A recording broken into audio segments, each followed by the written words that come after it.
네, 복된 주일을 맞이하여 이 자리까지 나오신 모든 분들 다시 한번 진심으로 환영합니다. 예, 근래 보기 힘든 참 무더운 날입니다. 그래도 하나님을 예배하는 일은 또 멈출 수가 없습니다. 비가 오나 눈이 오나 바람이 부나 하나님을 예배하는 그 자리는 항상 그대로입니다. 오늘도 이 자리에 함께하게 된 것 대단히 감사하게 생각하고 계속해서 또 하나님의 말씀을 통해서 우리에게 주시는 또 위로와 또 소망이 있기를 기대합니다. 오늘 우리가 읽은 이 시편 86편은 그 제목 표제죠. 표제를 보면 다윗의 기도라고 그렇게 되어 있습니다. 그런데 다윗이 언제 기록한지는 좀 불분명합니다. 자신이 굉장히 어려운 형편 속에 있다는 것을 토로하는 그런 내용들로 보아서 먼저는 사울을 피하여서 도망 다닐 때가 아닐까 그렇게 추정을 합니다. 그러니까 사울을 피하여서 오랜 기간 동안 도피자 생활을 하게 될 때 그때 다윗이 참 여러 어려움들을 겪었는데 그때 이 시편을 기록한 것은 아닐까 그렇게 추측을 하고 아니다. 이후에 왕이 되어서 나중에 아들 중에 압살롬이라는 아들이 있는데 그 압살롬이 반역을 일으키게 됩니다. 아들 압살롬이 반역을 일으켰으니 아버지로서 아들과 싸울 수가 없잖아요. 그래서 참 밤에 맨발로 도망치는 그런 일이 있었습니다. 압살롬을 피해서 맨발로 도망치는 그때 이 시편을 기록했다 그렇게 또 추정해 보기도 합니다. 정확하게 언제인지는 알 수 없지만 분명한 것은 다윗이 굉장히 긴급한 상황 속에 지금 이 시편을 기록하였다는 것입니다. 그런데 이 다윗은 그 절망 속에서 지금 이 기도를 시작하고 있는 것입니다. 그런데 1절 말씀 보면 이렇게 기도를 시작하고 있습니다. 여호와여 나는 가난하고 궁핍하오니 주의 귀를 기울여 내게 응답하소서. 자, 다윗은 누군가요? 이스라엘의 왕입니다. 비록 지금 왕으로 세움을 받기도 했고 아직 왕이 만약 사울을 피해서 다닐 때라면은 왕이 되지는 않았습니다. 왕으로 기름 부음은 받았지만 왕은 아니죠. 압살롬의 반역 때문에 도망한다면 이미 왕으로 있는 상태입니다. 어쨌든 이 다윗이 가난하다라고 표현할 때 그건 어떤 물질적인 가난보다는 자신이 영적으로 파산한 상태다라고 그렇게 선언하고 있는 것과 마찬가지입니다. 비슷한 내용을 우리가 이제 신약 성경에서 볼 수 있는데 마태복음 5장 보면 산상수훈의 교훈의 말씀이 기록되어 있습니다. 마태복음 그 5장의 첫 번째 보면은 복 있는 사람, 심령이 가난한 자는 복이 있나니 천국이 저희 것이며 라고 그렇게 시작하고 있습니다. 그 심령이 가난하다라고 말할 때 그 가난이 의미하는 바가 파선했다, 파산했다 그런 뜻입니다. 파선은요 배가 부서져서 가라앉게 될 때 파선이라 그러죠. 파산은요 재산을 다 잃어버리고 이제 더 이상 아무런 소망이 없을 때 심령이 파산하고 파산했다. 자기 영적으로 완전히 절망적인 상태에 있음을 표현하는 것입니다.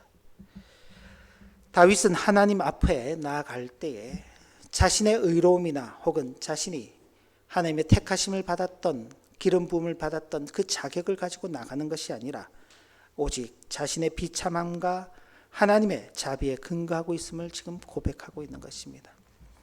그러니까 우리가 하나님 앞에 나갈 때에는 우리의 어떤 의로움이나 우리의 자랑거리를 가지고 나가는 게 아니라 그저 하나님의 도우심을 구하는 하나님께서 나를 돕지 않으시면은 나는 아무것도 할 수 없는 그런 존재입니다. 다윗이 힘이 없었던 게 아닙니다. 사울을 피하여 도망칠 때라도 사울을 죽일 수 있는 기회가 여러 번 있었습니다. 자기가 창을 들어서 그냥 찌르기만 하면은 사울이 죽는 거예요. 그러면 자신은 더 이상 쫓겨다닐 이유가 없는 것입니다.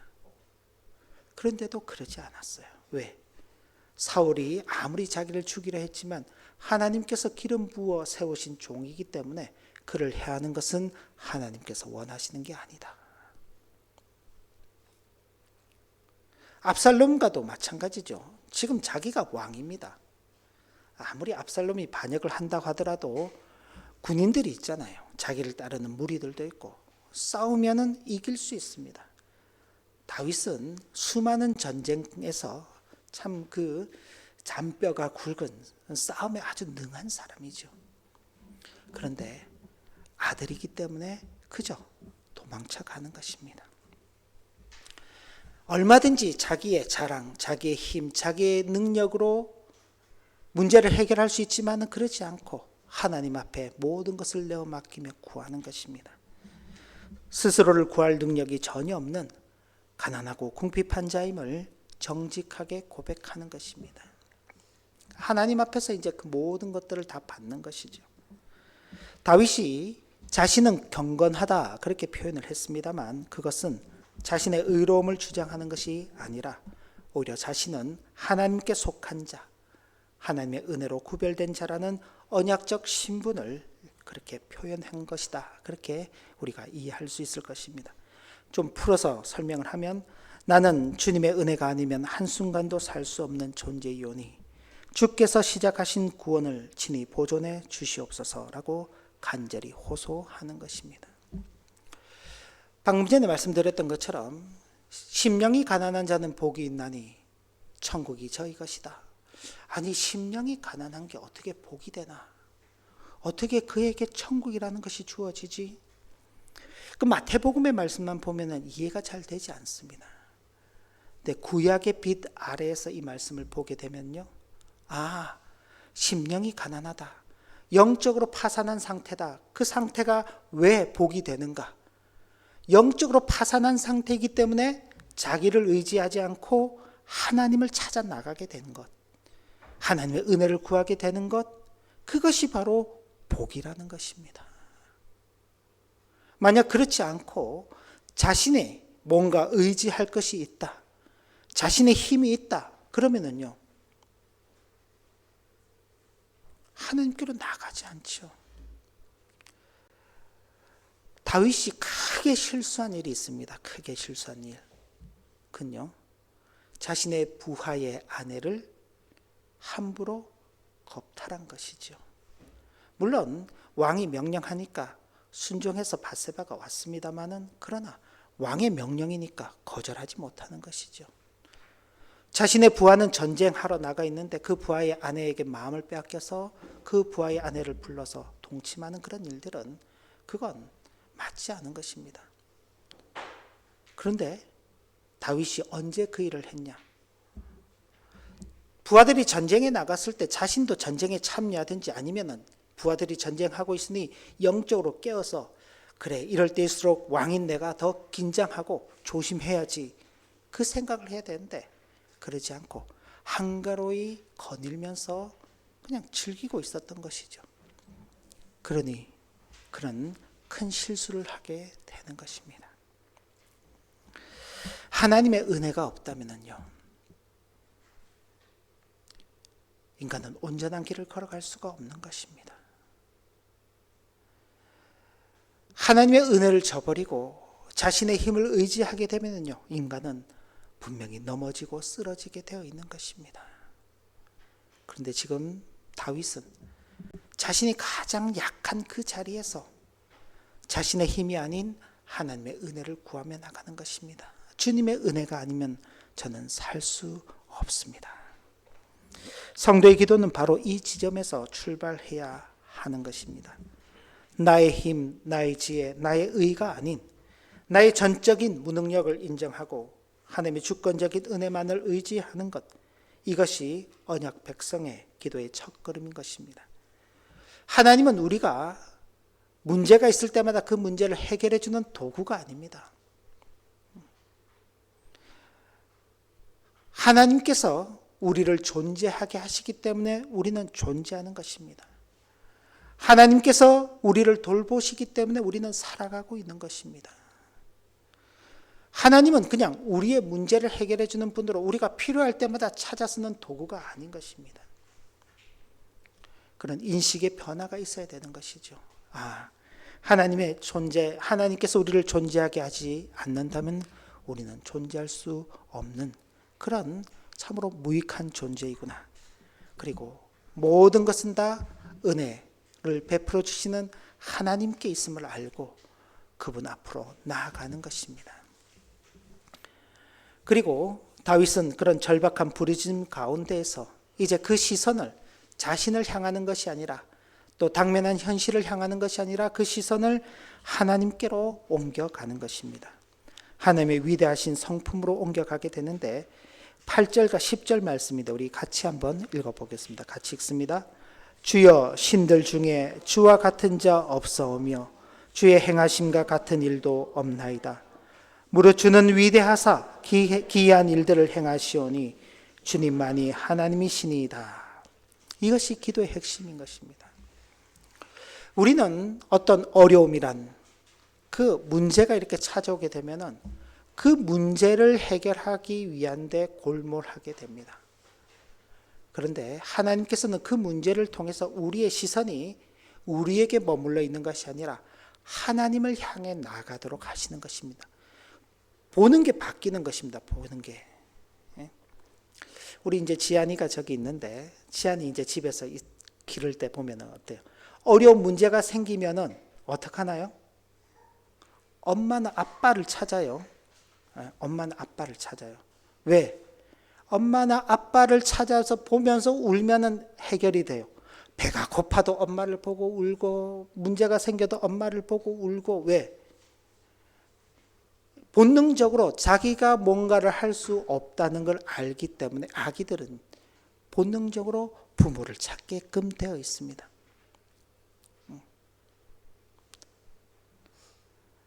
문제 앞에서 시선을 자기에게 두지 않고 부모를 향해 가는 거죠. 만약 자기가 어떻게 해볼겠다고 막 그러면 어떻게 되나요? 해결이 안 돼요. 기저귀를 혼자 갈 수 있나? 그죠? 우유를 혼자 타 먹을 수 있나? 아무것도 안 돼요. 그러니까 엄마가 올 때까지 우는 거야. 엄마가 올 때까지. 그죠? 엄마가 해줄 때까지. 기저귀 갈고 나면 언제 그랬냐는 듯이 또 빵긋빵긋 웃잖아요. 그죠? 밥 먹고 나면 언제 그랬냐는 듯이 또 빵긋빵긋 웃어요. 왜? 자신의 모든 문제를 해결해주는 엄마라는 존재가 있기 때문에. 근데 인간이 조금 성장하게 되면은 그러지 않아요. 점점 이제 부모의 손길을 벗어나려고 하죠. 그죠? 자기 혼자 뭔가 독립된 존재로서 살아가려고 합니다. 근데 그것이 어디까지 올라가느냐? 하나님을 대하면서도 그렇게까지 하는 것입니다. 그런데 그럴 때 하나님께서 우리에게 어려운 문제들을 허락하십니다. 우리가 도저히 해결할 수 없는 문제들, 내가 전혀 기대하지 않던 문제들, 내 능력으로는 도저히 감당할 수 없는 그런 문제들을 딱 맞닥뜨리게 하시죠. 그럴 때 왜 하필이면 나는 이렇게 재수가 없나? 그렇게 말하지 않는 것입니다. 우리는 그렇게 말하지 않아요. 세상 사람들은 그렇게 말하죠. 재수가 없어서 재수 못 붙었다 그런 표현도 쓰고 그죠? 근데 우리는 그게 아니라 하나님의 뜻하심이 무엇인가? 라고 묻는 것입니다. 내가 이 길을 그렇게 가고 싶어요. 내가 이 일을 그렇게 하고 싶어요. 근데 하나님께서 그렇게 하지 말라고 하시는 거예요. 막으시는 거예요. 그러면은 하나님 저한테 억한 심정이 있으십니까? 왜 제가 하고 싶은 거 못하게 하십니까? 나 끝까지 한번 해볼랍니다. 그러는 거 아니에요. 하나님께서 그 길 가는 걸 막으시는구나. 그러면 하나님께서 뜻하시는 바가 무엇이지? 라고 생각을 하고 하나님의 뜻을 구하게 되는 것입니다. 그때 그 문제가 우리에게 주는 그 효력이 드디어 발생하게 되는 것입니다. 다윗은 바로 그것을 알았기 때문에 그 시선을 하나님께로 향하는 것이죠. 다윗은 하나님의 절대 주권을 선포합니다. 세상에 다른 신은 없으며 오직 여호와만이 역사를 주관하시고 기이한 일을 행하시는 유일하신 하나님이심을 고백한 것입니다. 자신이 지금 당면하고 있는 그 문제, 생명의 위협이 찾아오고 있고 언제 죽을지도 모르는 그런 긴급한 상황 속에서도 그건 역시 하나님께서 역사하고 계신다. 하나님의 주권적 섭리 속에서 이 일을 내가 만나고 있다. 자신의 막연한 감정을 그렇게 이입하는 게 아니라 창조와 구속의 역사 속에서 자신을 계시하시는 하나님에 대한 확고한 지식에 근거하는 것입니다. 지나간 이스라엘 역사를 보는 것이죠. 우리가 앞서서 신명기서 말씀들을 살펴보았을 때도 어땠습니까? 이스라엘 백성들이 어떻게 출애굽을 했는지, 어떻게 광야 40년 여정을 걸어왔는지, 그리고 이제 약속의 땅에 어떻게 들어갈 것인지 그 역사를 개발하면서 하나님께 집중하고 있잖아요. 모세가 이스라엘 백성들에게 너희 이제 눈앞에 펼쳐져 있는 그 가나안 땅, 그 땅에 집착하지 말고 그 땅을 허락하시고 그 땅에 들이시기까지 너희를 인도하시고 구원하시는 하나님께 집중해라. 그게 신명기 말씀의 핵심이에요. 그럴 때 그 땅이 너희에게 복이 될 것이다. 만약 그렇지 않다면은 하나님을 떠나버린다면 그 땅은 저주의 땅이 될 것이다. 하나님께서 너희들을 그 땅에서 다 몰아낼 것이다. 그 역사가 지금까지 이어지고 있는 것 아니에요. 근데 그렇게 만드신 하나님을 이해하지 못하면은요, 지금처럼 되는 거죠. 자신들의 힘으로 강압적으로 전쟁을 통해서라도 그 땅을 내가 차지해 보겠다고 그렇게 가는 겁니다. 하나님께서 역사하시는데 인간의 힘으로 뭔가를 해보겠다고 나설 때 그리 온전하게 이루어지지 않는 것입니다. 다윗은 막연한 감정으로 이 말씀을 하는 게 아니라 지나간 역사 속에서 이스라엘을 이끌어 오셨던 그 하나님, 그리고 자신의 형제들 중에서도 자기가 막내였잖아요. 그죠? 보잘것이 없었어요. 선지자 사무엘도 보고는 야, 첫째 아들 너무 마음에 듭니다. 아이고, 둘째 아들도 괜찮네요. 그런데 하나님이 아니다. 아니, 아들 더 없어요. 그랬더니 아이고, 보잘것없는 아들 저 지금 들에서 양치고 있는데요. 그 아들 데려올 때까지 내가 식사하지 않겠습니다. 아들 들어와 보니까 다윗인 거죠. 하나님 보시기에 마음에 합한 자였다. 자신이 그렇게 하나님의 택하심을 받은 것이죠. 고난과 역경 속에서 하나님께서 자신을 왕으로 세우시고 그 왕의 자리에까지 이르게 하셨죠. 다윗이 그것을 보면서 하나님은 참으로 나를 보존하시고 나를 이끌어 가시는 그 분이시구나. 역사 속에서 기이한 일을 행하셨던 그 하나님께서 나의 삶 가운데서도 그 일을 행하시는구나. 그렇게 인지하고 고백하는 것입니다. 그러니 그 믿음을 가지고 이 고백의 자리로 나아가게 되는 것입니다. 11절 말씀도 우리 같이 한번 봉독하겠습니다. 여호와여, 주의 도를 내게 가르치소서. 내가 주의 진리에 행하오리니 일심으로 주의 이름을 경외하게 하소서. 지금 다윗이 기도를 시작할 때는 어땠습니까? 나는 가난합니다. 나는 궁핍합니다. 나는 영적으로 파산했습니다. 살 길이 없습니다. 하나님, 제가 당면한 이 문제를 해결해 주세요. 그러고 기도했을 거 아니에요? 근데 기도가 점점 이어지면서 자신이 당면한 그 문제에 대한 내용이 사라져 버리는 것입니다. 시선을 하나님께로 옮겨놓고 나니 하나님께서 역사하시고 이끌어 가신다는 그 믿음 속에서 이제는 이런 고백을 하는 거지요. 주의 도를 내게 가르치소서. 내가 주의 진리에 행하오리니 일심으로 주의 이름을 경외하게 하소서. 현실의 문제보다도 하나님 앞에서 신실하게 서 있는 것, 그것이 더 중요하다는 그 고백을 하며 자기가 그렇게 살기를 원한다는 소원을 하는 것입니다. 다윗의 궁극적인 목표는 단순히 고난에서 탈출하는 것이 아니었던 것입니다. 그의 소원은 고난을 통해 하나님의 뜻을 배우고 그분의 진리 안에서 행하며 나뉘지 않는 한 마음으로 하나님 한 분만을 경외하는 것입니다. 우리도 좋을 때는요, 하나님만을 섬기겠습니다. 그러죠. 그잖아요. 여러분들께서 여러 모임들을 할 때 주님께 모든 것을 드리겠습니다. 다 그러잖아요. 찬송도 하고 막 기도도 하고 그러잖아요.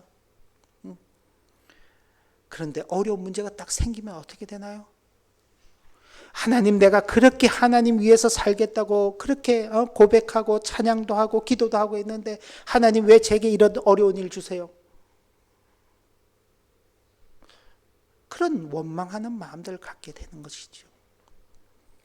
한 마음으로 하나님을 섬겨 나가야 되는데, 일심으로 하나님을 섬겨 나가야 되는데 그렇지 않고 우리 마음속에 하나님에 대한 원망, 서운함, 아쉬움 이런 것들이 나타나는 것입니다. 그런데 다윗은요, 그렇지 않죠. 그 문제 앞에서 주의 도를 내게 가르쳐 주시옵소서, 주의 말씀을 내게 가르쳐 주시옵소서, 내가 진리 가운데 행하기를 원합니다. 주의 말씀 속에서 내가 흔들리지 않고 한 마음으로 하나님 앞에서 살아가기를 소망합니다. 그 문제에 흔들리지 않는 것입니다. 오히려 그 속에서 자신의 믿음이 더욱더 깊어지는 것이죠. 왜? 하나님께서 그 고난을 통해서 나를 훈련하시고 연단하신다는 그 믿음이 있기 때문에 그런 것입니다. 고난조차도 우리를 거룩하게 빚어가시는 하나님의 주권적인 섭리 안에 있기 때문에 성도의 기도는 문제 해결이라는 그 차원을 넘어서 그 마음이 하나님을 향해 하나가 되고 그분의 영광을 위해 살아가도록 변화시켜 주기를 소원하게 되는 것입니다. 이럴 때 이제 우리는 과연 어떤 기도를 하고 사는지, 그죠? 내가 지금껏 하나님 앞에 올려드리는 기도는 어떤 기도였는지 한번 좀 생각해 보게 되는 것입니다. 이어서 다윗은 하나님이여 교만한 자들이 일어나 나를 치고 포악한 무리가 내 영혼을 찾아 싸우며 자기 앞에 줄을 두지 아니하였나이다. 이제 다윗이 드디어 그래 그러면 그렇지, 현실의 문제를 고백해야지. 교만한 자들이 일어나 나를 치고 포악한 무리가 내 영혼을 찾으며 자기 앞에 줄을 두지 아니하였다 라고 고백하니까 드디어 다윗이 이제 하나님 앞에 저 원수들을 이제 좀 물리쳐 달라고 그 기도하는구나, 그렇게 생각하기 쉬운데 이어지는 15절 말씀을 보면 그러나 주여 주는 긍휼히 여기시며 은혜를 베푸시며 노하기를 더디하시며 인자와 진실이 풍성하신 하나님이오니 라며 하나님의 언약적 성품에 호소를 하고 있는 것입니다. 한편으로는 물론 원수들을 하나님 앞에 맡기는 그 의미도 담겨져 있습니다만 자신이 하나님의 언약의 백성으로서 그런 원수들처럼 살지 않기를 간구하는 기도의 내용도 담겨져 있는 것입니다. 우리가 이 세상 가운데 악한 자들에 대해서 하나님의 심판이 임하기를 기도할 수 있습니다. 그죠? 기도하기도 하죠. 그런데 내가 그런 악한 자로서 살지 않기를 위해서도 기도해야 되는 것입니다. 그게 중요해요. 악한 자들을 심판해 주시기만을 기도하는 것으로 끝나면 안 되고 내가 그런 악한 자가 아니기를 위해서 기도해야 되는 것입니다. 그러니까 주여 주는 긍휼히 여기시며 은혜를 베푸시며 노하기를 더디하시며 인자와 진실이 풍성하신 하나님이십니다 라는 그 고백을 하는 거죠. 이 고백은 출애굽기 34장에서 하나님께서 모세에게 직접 자신을 계시할 때 언약하신 내용입니다. 제가 한번 읽어드리면 출애굽기 34장 6절 7절인데요. 여호와라 여호와라 자비롭고 은혜롭고 노하기를 더디하고 인자와 진실이 많은 하나님이라. 인자를 천대까지 베풀며 악과 과실과 죄를 용서하리라. 그러나 벌을 면제하지는 아니하고 아버지의 악행을 3, 4대까지 보응하리라. 하나님은 한편으로는 인자하시고 자비하시고 노하기를 더디하시고 긍휼하시고 용서하시는 분이 맞습니다. 그러나 그 악에 대해서는 하나님께서 반드시 갚으시는 분이십니다. 다윗은요, 자신 역시도 그런 하나님 앞에서 살기 때문에 하나님 앞에서 신실한 자로 살기를 소망하는 것입니다. 그리고 다윗은 지금 그 언약에 근거하여서 은총의 표적을 내게 보이소서. 그러면 나를 미워하는 그들이 보고 부끄러워하오리니 여호와여 주는 나를 돕고 위로하시는 이시니이다라며 하나님의 도우심과 위로를 간구하였던 것입니다. 하나님만이 자신을 도우시는 분이다. 하나님만이 자신을 위로하시는 분이시다. 나를 돕고 위로하시는 그분 앞에서 나는 신실한 자로 살기를 소망한다.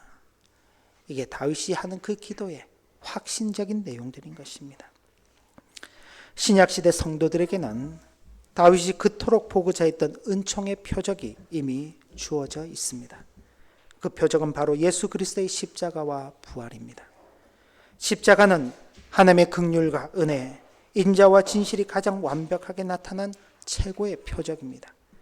죄에 대해서는 진노하시지만 언약 백성을 향해서는 끝까지 사랑을 베푸시는 하나님의 성품이 그곳에 모두 담겨 있습니다. 우리는 더 이상 희미한 그림자를 붙드는 것이 아니라 실체이신 그리스도를 통해 담대히 은혜의 보좌로 나아가는 자들이 되었습니다. 우리는 예수 그리스도의 그 이름으로 아버지 하나님 앞에 성령의 도우심을 구하며 기도하는 자들입니다. 중요하죠. 우리는 예수님의 이름으로 기도합니다. 그래서 예수님의 이름으로만 기도한다, 그렇게 생각하기 쉬운데 그렇지 않습니다. 하나님 아버지께 성령의 도우심으로 간구하며 예수 그리스도의 이름으로 기도하는 것입니다. 하나님께서는 역사하시는 분이시죠. 우리의 모든 구원과 이 세상의 모든 종말까지도 역사하시는 분이 하나님이십니다. 예수 그리스도는 그 속에서 구원을 이루시는 분이십니다. 성령 하나님께서는 그 구원을 우리에게 적용하셔서 우리가 믿음에서 흔들리지 않도록 우리를 도우시는 보혜사이십니다. 이 성삼위 하나님께서 우리를 붙들고 계시기 때문에 우리는 그 속에서 흔들리지 않고 우리의 믿음의 길을 걸어갈 수 있는 것입니다. 그것을 눈에 보이는 표적으로 보여주신 것이 십자가입니다. 그냥 꼭 이런 거기 달려있는 이런 십자가만 이 십자가가 아니라 예수 그리스도께서 우리를 위해서 친히 고난당하신 그 십자가. 그래서 우리에게 누구든지 나를 따라오려거든 자기를 부인하고 자기 십자가를 지라, 그 말씀을 하신 거예요. 그 십자가는 고난일 수도 있습니다. 그 십자가는 희생일 수도 있고 헌신일 수도 있습니다. 그러나 그 십자가는 무엇보다도 우리를 향한 하나님의 사랑이십니다. 우리를 향한 하나님의 그 사랑을 부여잡고 우리에게 그 주님의 길을 걸어가라고 말씀하시는 겁니다. 저와 여러분들은 그 은혜의 표적을 붙잡고 이 믿음의 길을 걸어가기 때문에 눈앞에 당면하는 어떤 현실적인 문제 앞에서도 흔들리지 않을 수 있는 것입니다. 그 속에서도 믿음으로 승리할 수 있는 것입니다. 우리의 삶의 고난이 찾아올 때 다윗처럼 언약 백성의 기도를 드릴 수 있어야 하겠습니다. 우리의 전적인 무능력을 인정하며 하나님의 은혜만을 구하며 고난 속에서 주의 길을 배우고 주를 경외하는 마음을 구할 수 있어야 할 것입니다. 그리고 우리의 기도가 이미 성취된 은총의 표적이신 예수 그리스도 안에서 반드시 응답될 것을 확신하며 이 믿음으로 모든 환난을 이기고 오직 하나님께 영광 돌리는 삶을 살아가는 우리 모두가 되시기를 주님의 이름으로 기원합니다. 하나님 아버지, 주신 교훈의 말씀을 마음에 새기며 우리와 함께 하시고 우리를 도우시고 우리를 사랑하시는 성삼일체 하나님의 그 손길 안에 붙들려 걸어가는 우리 일생 걸음인 줄 알고 어려운 일이 있을 때마다 기도하게 하시고 믿음으로 이겨내게 하시고 아버지 하나님의 영광을 드러내며 살아가는 우리의 일생 걸음이 되도록 은혜 베풀어 주옵소서. 예수님의 이름으로 기도 올리옵나이다. 아멘.